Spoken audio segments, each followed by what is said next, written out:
Hello, welcome to Forest Focus as Nottingham Forest head to Villa Park tomorrow to face a resurgent Aston Villa in the Champions League quarterfinals, the FA Cup semi-finals as well. Can Nuno's men deal them a huge blow in their push for a top five finish?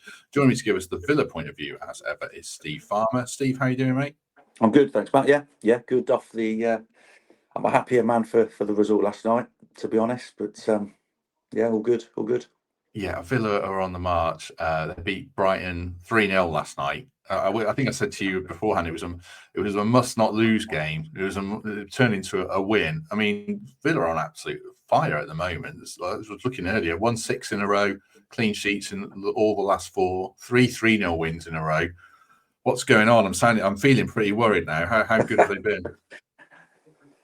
I think we're hoping they've kind of come into form at the right time. But I'd said to you months ago, I think for the first game, it's a marathon, not a sprint. And I think listen, that January transfer window was fantastic. Clearly, players have needed time to bed in, but they're starting to come to fruition now. Rashford is looking more confident, more positive.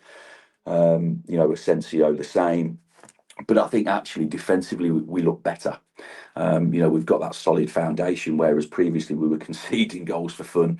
We were changing the back four, weekly. And I know we still are, but they're not wholesale changes. They're probably just, a centre half like Mings came out yesterday. Torres comes back in. So yeah, no, I think we're looking strong. As I say, and I think it is it's the defensive area where, even though we are scoring more goals, it's the defensive area where we're definitely looking at we've sorted things out.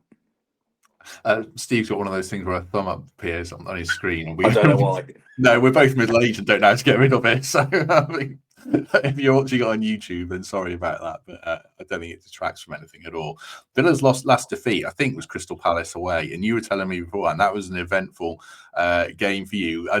Just regale that story again, if you would, about your lad. No, just quickly. So I took my little boy, it's his first ever away game. His mum wasn't happy. He's only 8, so we were going down to Palace. And she was like, he better sleep in the car on the way back. And I was like, yeah, he will.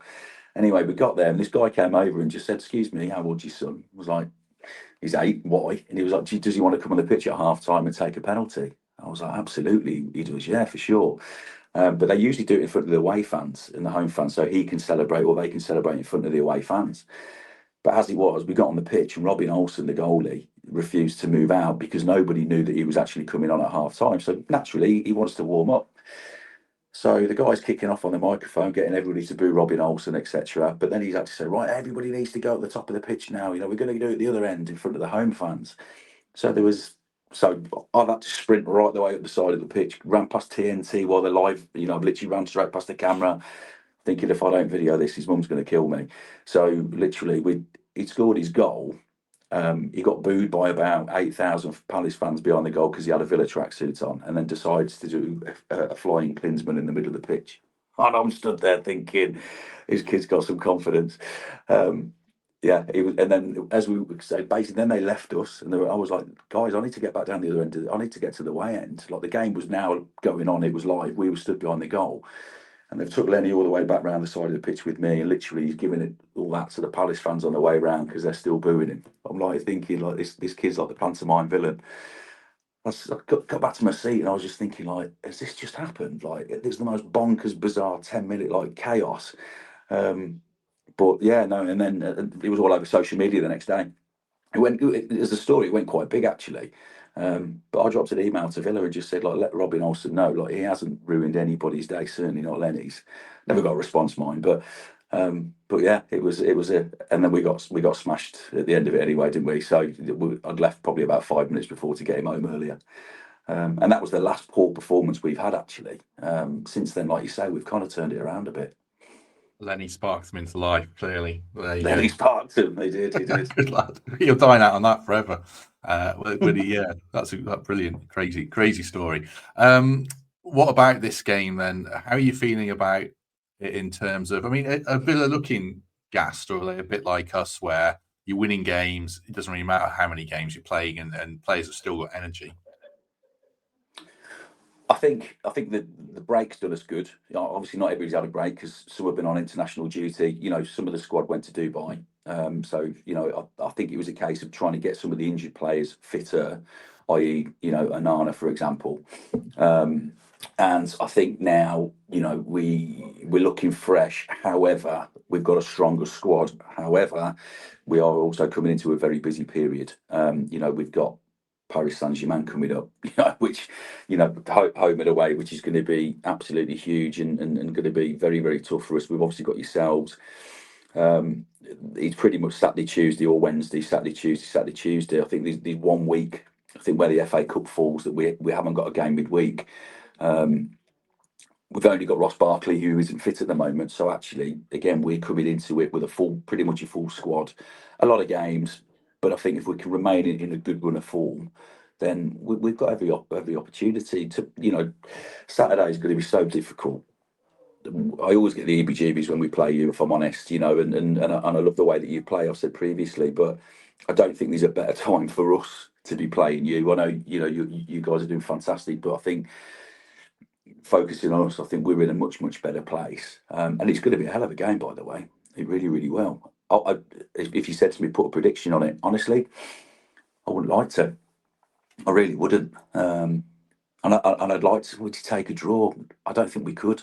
I think with the games that we've got coming up, that are all tough games, bar, I think we've got Southampton at some point, and they are all tough games that I think we need to win. Yeah, I was going to ask you, do you view it as must win? Because, I mean, if we don't lose the game, it feels very hard for you to catch us, certainly. There's a 9-point gap, and that would be with six or seven games to go, I think it would be. Yeah. So it's tough to catch us. Newcastle look like they're getting momentum, and then there's Chelsea and City as well. So, yeah, are you at the stage where you feel like you've probably got to win? I don't know, 6 of your last 8 games, something like that. I don't know. Is it that good? Yeah. I'd say.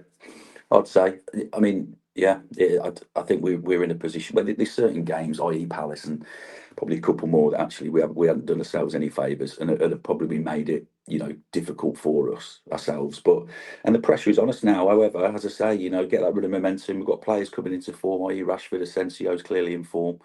I think embrace the challenge, eh? I think that's what we've got to do. The Champions League, and I haven't really mentioned the FA Cup semi-final. These were massive games coming up, and it might prove to be games that might cost us the top, the Champions League spots. But again, would you turn it down? Not really. Like to think that we're actually sitting in these positions now with this, with the tiresome season it's been, I think is pretty awesome, really. I'll ask you a question that we discussed on here as well on Monday. Who did you want in the FA Cup draw, or were you not bothered because they're all good sides left now? Who we got, I think. Yeah, who we got, I think. As I say, everybody pretty much at the moment seems who's left in is pretty much of a muchness around. I don't think there's a lot between many of them. Do you know what I mean? So, I mean, listen, again, I view Palace similar to yourselves. The teams that whenever we play you, I always fear the worst. Shouldn't do, but I do. So it's just gonna be one of them. I'd be interested to see what side he plays in that cup game. I'd also be very surprised, interested to see what he goes with on Saturday. Actually, he's rested Watkins past couple of games. However, Rashford scored 3 and 2. So I'd probably say what he started yesterday, Emery.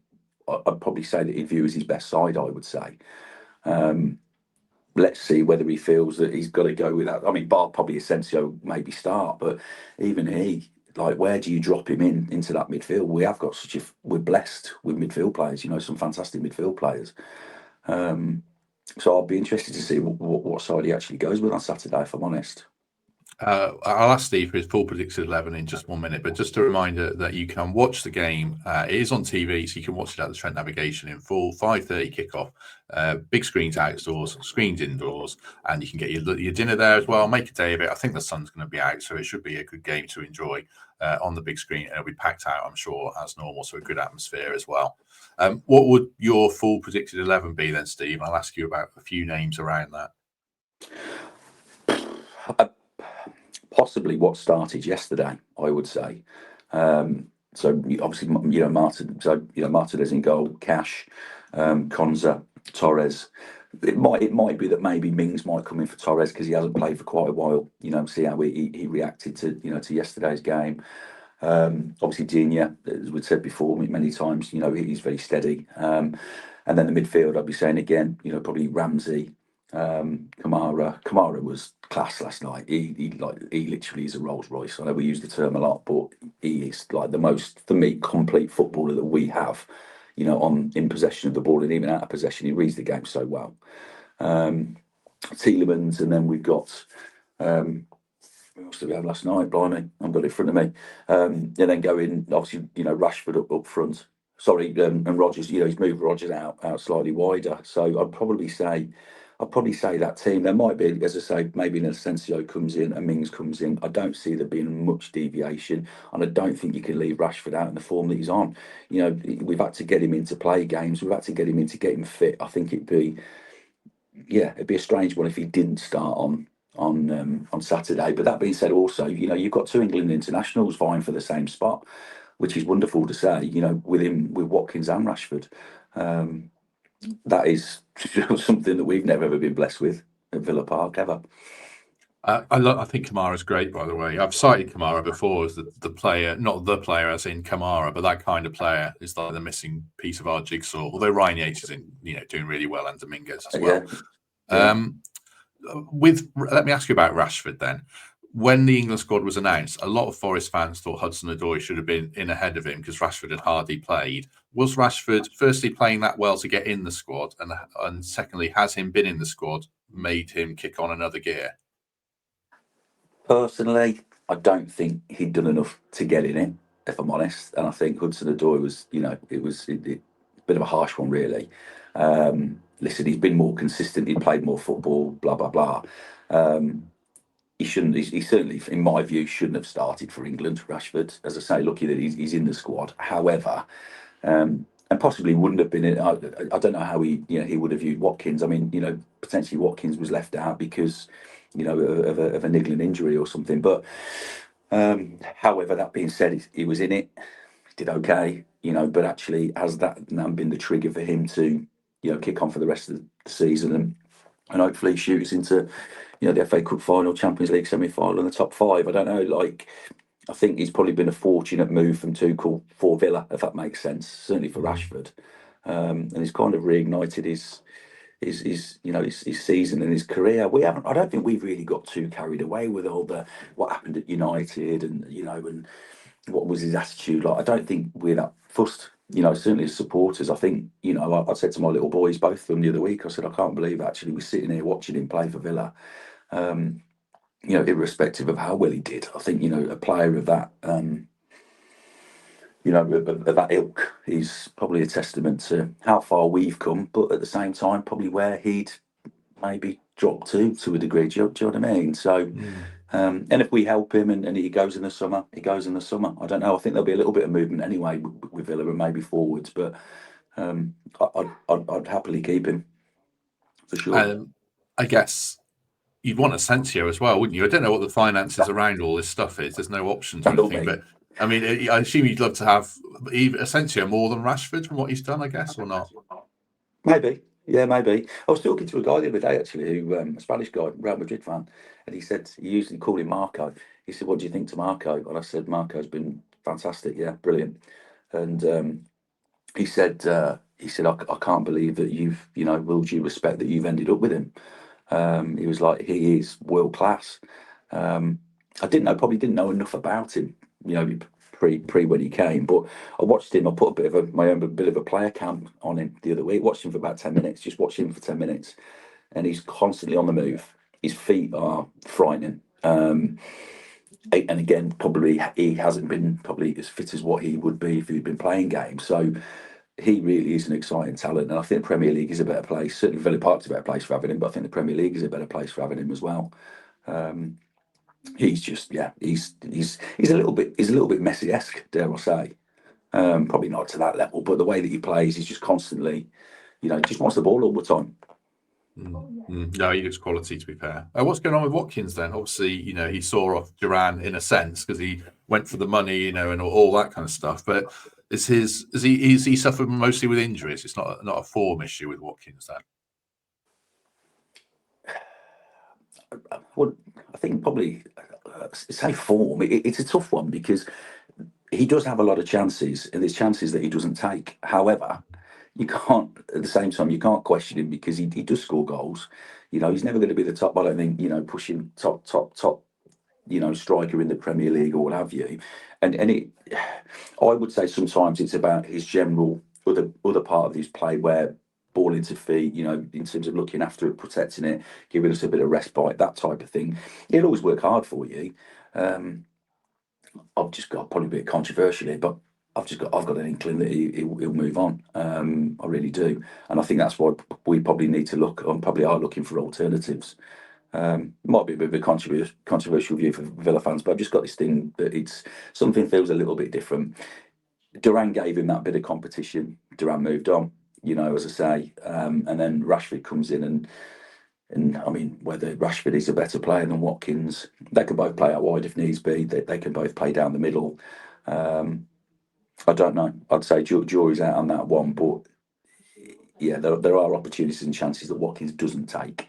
That I think that if he did, and that's probably where he falls a little bit short. He would be England's potential next Harry Kane as such, but he doesn't seem to be getting to that point, does he?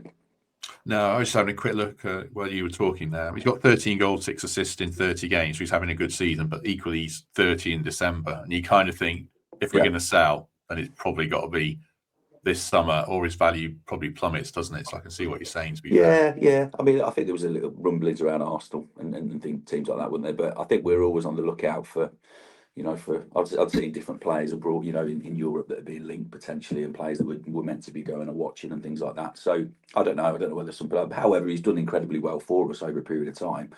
As I say, he looked happy enough when he was on the bench last night. He was smiling and laughing. I think he also knows that we're going to need fully utilise the squad. So it's not as if he's not going to play. He probably will at certain points. I don't think he's that. He's not world class, is he? Do you know what I mean? Or in a respect, however, he's a good, well established, relatively consistent Premier League striker.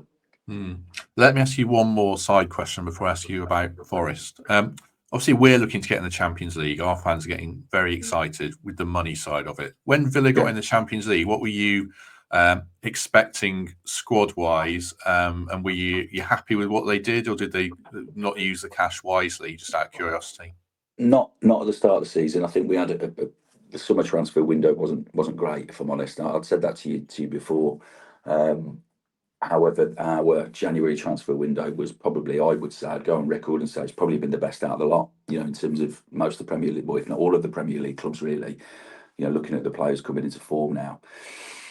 I just think we had our hands tied, because we were hearing about, you've got to get rid of Douglas Luiz, who was massive for us, you've got to do this, you've got to do that. We were bringing in players from West Brom, from Everton, who then ended up going on loan to West Brom and then to Norwich and then coming back. And we were thinking, players that we were signing that were going to Bologna and then they were going on loan to Valencia, and it was one big kind of confusing PSR, whatever it is, situation. And I still don't honestly know what next year would look like. I don't get it. I don't really understand it. I just think it puts a lot of teams at a disadvantage, if I'm honest. And it's not a true reflection of how teams. I think it limits how teams can be competitive when they are trying to develop and grow. Do you know what I mean? And I hope that you're not going to find yourselves in the same situation, because you're not going to get the full benefit of the experiences that you should get. Does that make sense? Yeah, it does. I'd be interested to see what we do. I was speaking to Kieran Maguire yesterday about our accounts, and he said we've got good headroom financially, but you can't blow the money. Like, you've got to spend it smartly. So the money's there, but you've got to be careful with it. You would think that, and listen, I think you will make the top five, and I hope you do, but it's like all of a sudden it should be such an exciting summer for you guys to bring in players that probably, you've not brought in for many, many years, in terms of now you've played yourself into where you are. What a shame it would be if you couldn't do that.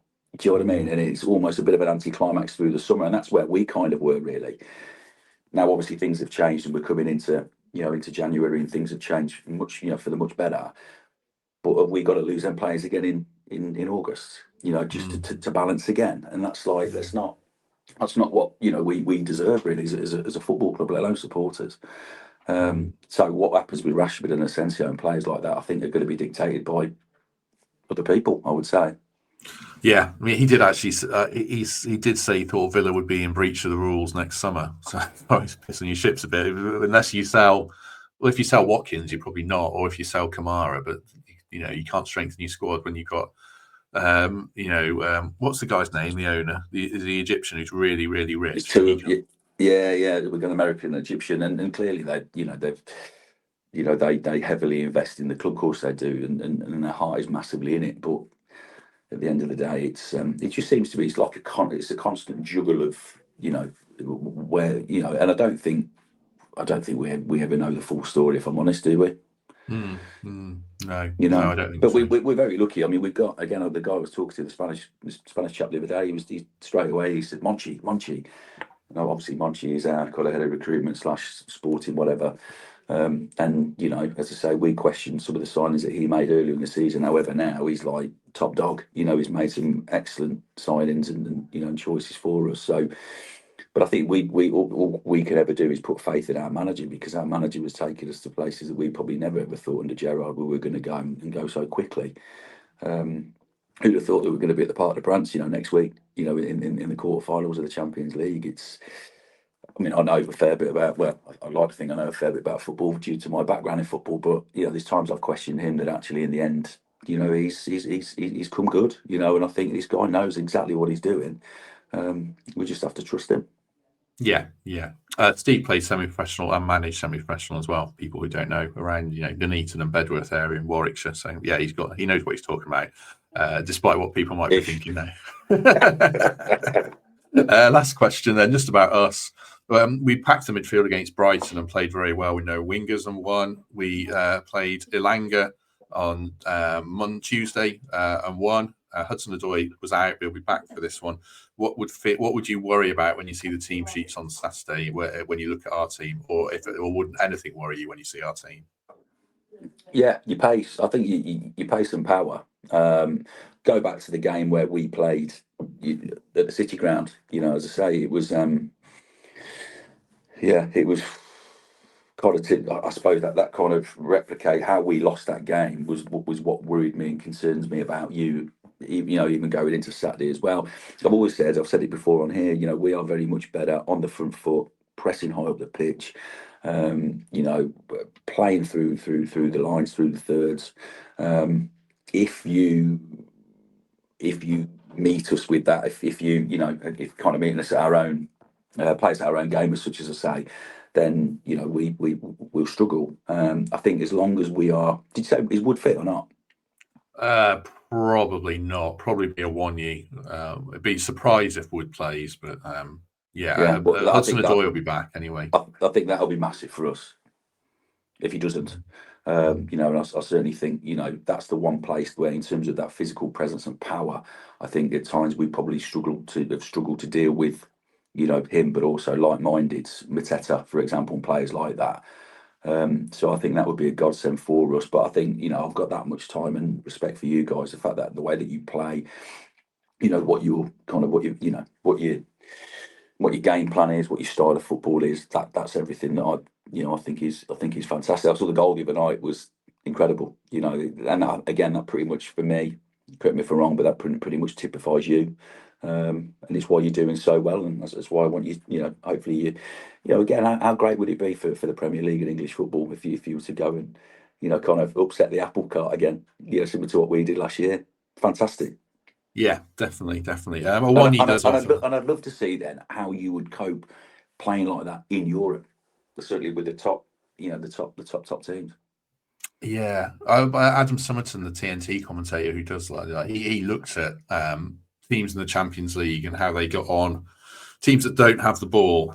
And Atletico Madrid did well. The other teams struggled, but the other teams played in domestic leagues where they dominate the ball because they're the top dogs. And we already play that way. So yeah, I think it'd be really interesting if we adapt. I think we'd pack the midfield. Like when we went to Brighton, we did have a lot of the ball and we looked all right. So Nuno's quite flexible. That's one of the strengths about him. Obviously, Emery's really like a tactical mastermind as well. So I think we're lucky. Last night, I think that's what they tried to do last night. I think they tried to pack the midfield. And to be honest, as you see on the stats, they had a lot of possession. You know, you could say they were lucky not to score. I'd say we were lucky not to have had the penalty for the foul on Jacob Ramsey. Unlucky. God, that was a nailed on penalty, wasn't it? Wasn't it? You know, and again, you're fearing the worst then, because coming out in the second half, I think they probably were the better side. You know, certainly, like I said to you, had a lot more possession. So there's elements of that worked for them. Might work for you on Saturday, but again, I thought the great thing was it was that we'd scored a goal by just being direct, one ball over the top from Kamara, and from Rodgers, and you know, Rashford takes his chance, you know, and that, I mean, that might be the case for either team on Saturday, you know, but I just think we're always better when we play with tempo. You know, there was times yesterday where we were trying to, you know, we kept possession, we were playing, but then we'd be liable to make that one extra pass that we shouldn't, and then we get caught. You know, and it's like, it's frustrating, but I think as I said to you, we're getting better. We're getting better with that. Game management, isn't it? You know, and I think there's times where we haven't managed the game in certain times when, you know, when we should have done, we conceded a lot of late goals. You know, we've conceded a lot of goals actually up until now, and probably not scored as many as what we wanted to, which is why our goal difference isn't great. Excellent. Right, we shall leave it there. Interesting chat. Enjoyed that a lot. So if you did enjoy that, do us a favour, hit like on this video, do subscribe if you haven't already, do consider membership or Patreon. You get early access to things like this that are pre-recorded, or just a 5-star review on Apple or Spotify. Is this your last appearance? No, it might not be. We could play till the FA Cup final, so you might be on again. That'd be the dream. Yeah, that would be good. Yeah. Well, I promise there won't be any thumbs next time, though. I'll try and remove the thumbs. Well, it's a shame Villa and Forest are so good, because every time we say brilliant, excellent, fantastic, a thumb pops up generally, although it's not doing it now. But really enjoyed that with Steve. Thanks very much to him. Have a good day, everyone. And if we don't see you tomorrow for our post-match show, we shall see you soon.